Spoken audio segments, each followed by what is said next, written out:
Joel Rubin, draw on that for me, if you will. First, I kind of want to get your overarching comments on these back and forths that we've been seeing. We know there was a strike on an Iranian commander in Syria. In retaliation to that, Iranian proxies struck in Iraq, and subsequently now this strike overnight by the U.S. in retaliation to those strikes. It seems as if, despite the best efforts of the U.S. administration, along with Iran saying they don't want to expand this conflict beyond the borders of Israel and Gaza, it is happening. Yeah, Yasmin. I mean, we're seeing the activation of these different militias, as you point out, in Iraq and Syria, the Houthis from Yemen sending drones and attacks as well.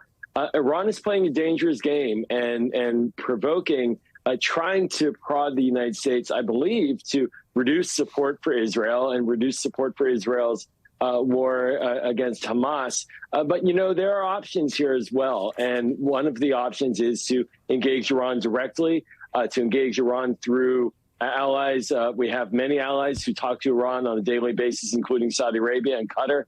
There are ways to tamp this down and get the message across that what Iran is doing is only escalating the conflict rather than reducing the potential for conflict. It is increasing it. And clearly the president had no choice. When American troops are struck, they need to defend themselves, and he's well within his bounds to do that.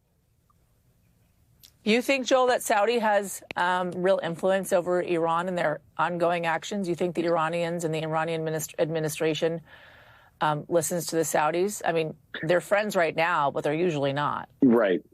No, you know, look, it's fair to point that out. They've had continual tensions over the years, but they do have some type of truce between them, some type of a peace agreement. Not exactly sure how to describe it. That's how they called it themselves. That was brokered by China. They do speak on a daily basis. Certainly, they've had exchanges of visits.